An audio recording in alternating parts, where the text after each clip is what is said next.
உம்முடைய பிரகாரங்களில் வாசமாயிருக்கும்படி நீர் தெரிந்து கொண்டு சேர்த்து கொள்ளுகிறவன் பாக்கியவான்.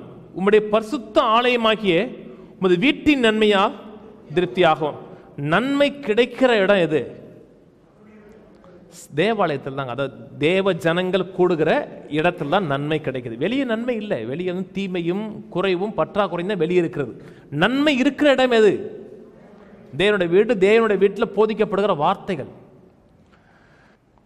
சபைக்கு வந்து சும்மா கேளுங்கன்னு சொல்லலை. தரமா காதையும் உள்ள இருக்கிற காதையும் வெளியே இருக்கிற காதையும் திறந்து வச்சு கேட்பேன்னு கேளுங்க.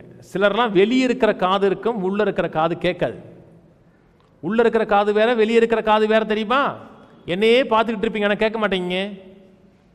சிலர் என்ன பார்த்துக்கிட்டு பக்கத்தில் செல்லம் நோண்டிக்கிட்டு இருப்பாங்க அப்படியே. அப்போ அவர் கேட்டார். உள்ள கேட்டாரா? உள்ள கேட்கல. வெளியே கேட்கறது முக்கியம் இல்லைங்க, உள்ள கேட்கிறீர்களா முக்கியம். சத்தியம் பேசும் பொழுது வெளியே இருக்கிற காதும் உள்ள இருக்கிற காதும் அப்படியே திறந்திருக்கணும். இத்தனை வருஷம் எப்படி இருந்தாலும் பரவாயில்ல, என்ன தரமான தீர்மானம் எடுங்க. சபையில வந்து பேசப்படுகிற வார்த்தைகளை கூர்ந்து கவனிப்பேன். நன்மை கிடைக்கிற இடம்னா சபை தான். சங்கீதம் 92 இந்த பக்கம் வச்சுக்கங்க. சங்கீதம் 92:13 வாசிக்கிறேன். கர்த்தருடைய ஆலயத்தில் நாட்டப்பட்டவர்கள் எங்கள் தேவனுடைய பிரகாரங்களில் செலுத்திருப்பார்கள். கர்த்தருடைய ஆலயத்தில் ஆலயங்கிறது அந்த இன்னர் கோட்டு. இன்னர் கோட்டில் நாட்டப்பட்டிருந்தீங்கன்னா அவுட்டர் கோட்டுங்கிறது உலகம். இந்த உலகத்தில் வந்து செழிப்பா இருக்கலாம். உலகத்தில் நாட்டப்பட்டு இங்கே நாட்டப்படாமல் இருந்தீர்கள் என்றால் அந்த உலகத்தில் செழிக்க முடியாது. சதா உலகம் சிந்த வேலை, அது பிசி பிசி பிசி பிசி. சதா பிசி. நாய்க்கு ஒரு வேலை இருக்காது தெரியுமா? நாய்க்கு என்னங்க வேலை? ஒரு வேலையும் கிடையாது. ஆனால் நாய் உட்காந்துருக்குமா? உட்காந்து இங்கேருந்து அந்த மொழிக்கு திருத்தத்துன்னு ஓடும். அப்படியே 4 மணியும் பார்க்கும். பார்த்துட்டு வடகாமா இங்கே ஓடும், இங்கே வந்து எப்படி பார்க்கும். அப்புறம் அங்கிட்டு ஓடும், இப்படி ஓடும். நாய் பிஸியா இருக்கா? நாய் பிஸியா இருக்கு. நாய் என்ன சாதிச்சிச்சு? ஒன்றும் சாதிக்கல. நீங்கெல்லாம் பரிசுத்தவான்கள், அதோட கம்பேர் பண்ணாங்க. சதா பிஸி. என்ன சாதிச்சாங்க? நத்திங். முதல்ல இங்க வந்து நாட்டப்படுங்க. இதுல நாட்டப்படுகிற காட்டில் பெரிய பிஸியான வேலை ஒண்ணுமே கிடையாதுங்க. இங்க நாட்டப்பட்டீங்கன்னா அங்கே மெய்யான பிஸி இருக்கு உங்களுக்கு. சக்சஸான பிஸி. கர்த்தருடைய ஆலயத்தில் நாட்டப்பட்டவர்கள் தேவனுடைய பிரகாரங்களில் செலுத்திருப்பார்கள். திரும்பி சங்கீதம் 65 வாங்க. நன்மை ருசி பார்க்கறதுக்கு சில திறவுகளை சொல்லித்தரேன். வருஷத்தினுடைய நன்மையான முழுசுட்டு உமது பாதைகள் நெய்யாய். 2 காரியங்கள் வருது இல்லையா? நன்மை நெய்யி 2 வார்த்தை வருகிறது. நன்மையினால் முடிசூட்டப்பட்டிருக்கணும். வாழ்க்கை முழுவதும் கொழுமையும் நிறைவும் இருக்கணும்.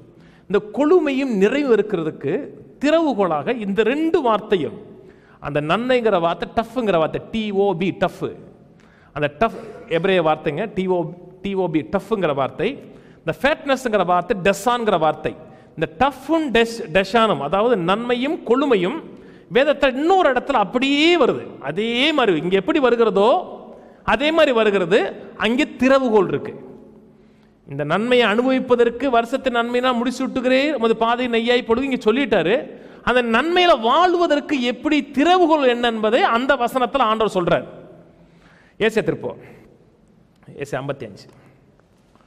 நீங்கள் அப்பம் இல்லாததற்காக பணத்தையும் திருப்தி செய்யாத பொருளுக்காக உங்கள் பிரயாசத்தையும் செலவழிப்பானேன்.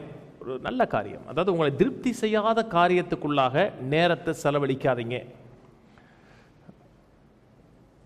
எதை உங்களை திருப்திப்படுத்தாதோ, எது உங்கள் வாழ்க்கையில நன்மையை திருப்திகரமான வாழ்க்கையை கொண்டு வராதோ அதுக்குள்ளாக நேரத்தை செலவழிக்காதீங்க.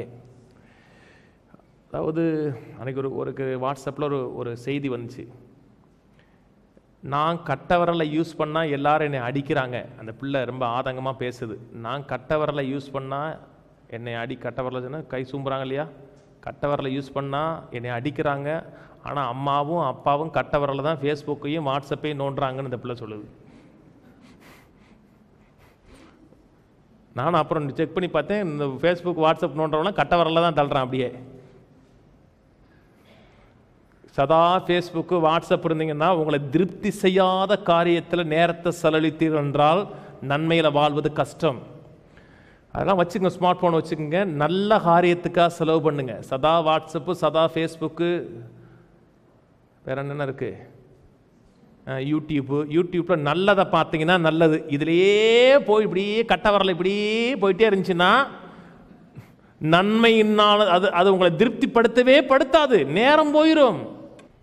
அப்புறம் கடைசியில் என்ன சொல்லுவாங்கன்னா, ஒரு பிரசங்கம் கேட்டிங்களா, பிஸி. என்ன பிஸி பண்ணீங்க? கட்ட வரல நோண்டிருக்கீங்க, கட்ட வரல அப்படியே சுற்றி விட்டுறீங்க.